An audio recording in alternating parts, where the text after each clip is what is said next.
Habib Jafar, selamat datang kembali di Rumah Perubahan. Prof. Renal, terima kasih atas undangannya. Saya kalau ketemu Habib Jafar selalu saya gembira. Ya, selalu saya gembira. Ini yang keberapa kali ke sini? Iya, ini kelima kali, Pak. Kelima kali ya. Dan selalu untuk acara-acara yang inspiratif. Ya. Waktu itu pertama begitu, ya. kali saya mewawancarai Prof. Renal di salah satu program saya dan Prof. Ya. Renal bikin video Ya. dengan saya podcast. Ya, bergantian kita. Iya. Ya. Pernah juga ke sini bersama Tretan. Sabrang. Ya.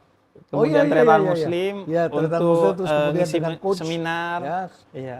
Ya. Kali ini untuk podcast ini. Wah, luar biasa sekali ya. Saya mengikuti Habib Jafar ini selagi masih kopiahnya dulu pakai. Iya, masih kopiah.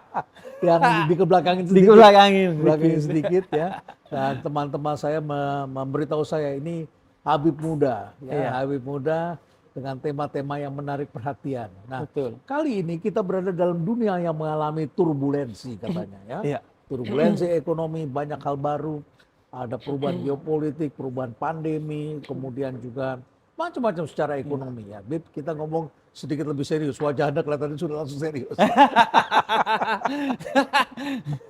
Saya biasanya dakwah dengan komedi, diundang Prof. Renal, wah kayaknya saya pengen tetap berkomedi, tapi jokes Prof. Renal kayaknya agak bapak-bapak, jadi susah saya mengimbanginya.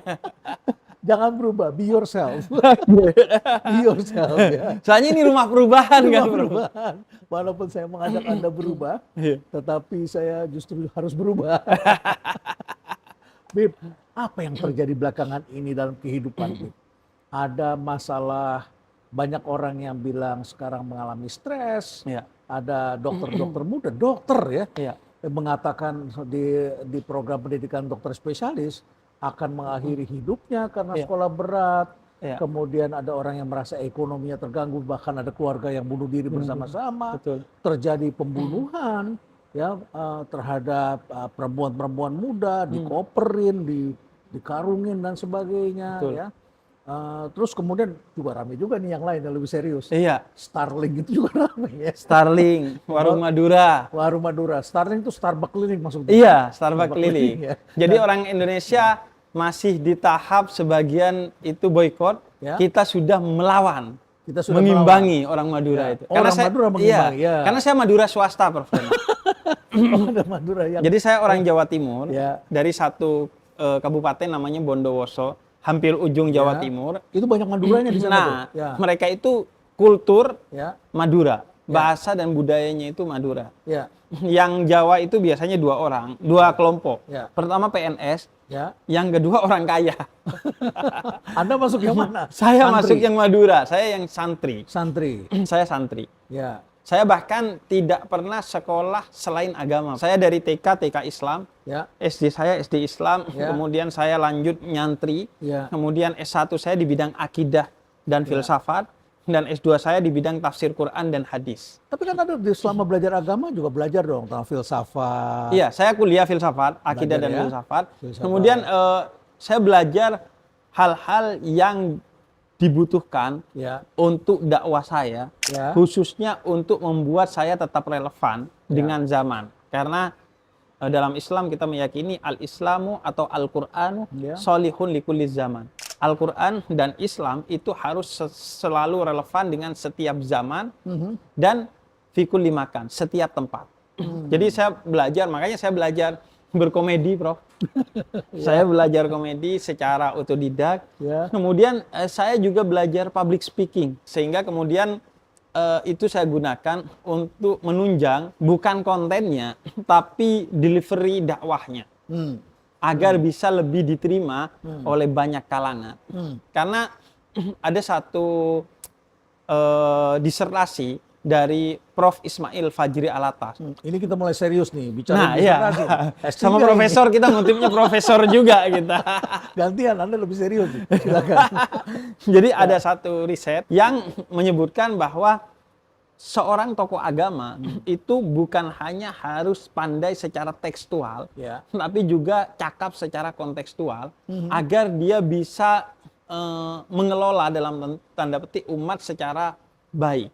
Jadi mereka harus tetap kontekstual. Komedi misalnya, kenapa saya belajar komedi? Karena saya membutuhkan komedi sebagai bahasa yang paling universal. Tidak semua orang mengerti filsafat, tidak semua orang mengerti bahasa politik, tapi semua orang tahu cara tertawa. Dan betul. komedi adalah bahasa bagi semua orang. Yang salah satu kekuatannya adalah dia selain bisa menjangkau semua orang, dia juga bisa mengkritik tanpa menyakiti siapa saja yang mau dikritik. Itu yang dilakukan oleh Abu Nawas kepada rezim di zaman itu, kekhalifahan di zaman itu, mengkritiknya itu dengan komedi, dan yang dikritik pun akhirnya ketawa, tapi pas dipikir-pikir malamnya, itu jokesnya kena juga tuh ke saya. Akhirnya mungkin pemimpin yang bijaksana akan berubah dengan itu. Dia refleksi di situ ya. Iya, makanya saya menyebutnya mengagamakan canda. Orang kadang menyebutnya, lah ini berarti membecandakan agama. Enggak, saya mengagamakan canda. Canda diberi value berupa Dan dakwah. itu bisa lebih banyak diterima oleh kalangan agama yang berbeda. Sependek jam terbang saya di dunia dakwah, iya Prof. Ya. Saya di samping kampung saya di Jember, itu secara ekonomi ya menengah lah ya. Tidak di bawah garis kemiskinan, tapi pas di garis kemiskinan. Enggak. Jadi mereka ekonominya menengah. Kemudian sekitar 4 atau 3 tahun yang lalu, saya pernah bikin show dakwah di sana.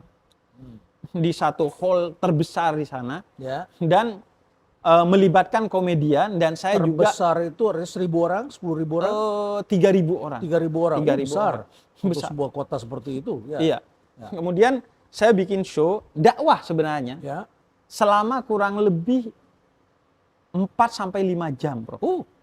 Yang bicara sendiri atau beberapa saya orang? Sendiri sebagai pendakwahnya, tapi ditemani Kikan Coklat.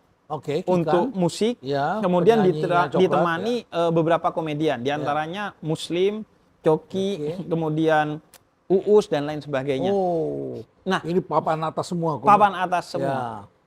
Dan itu, Prof, pakai tiket dengan harga yang tidak murah. Seingat saya antara 100 sampai 1 juta. Lumayan. Dan itu full. Luar biasa, mahal lah untuk level di sana. Sangat mahal. Bahkan mungkin tidak terjangkau, tapi itu full, 1.500 kursi. Wah, berarti kita bisa komersialkan di sini. Nah itu. Kemudian yang kedua, mereka stay 5 jam untuk mendengarkan dakwah.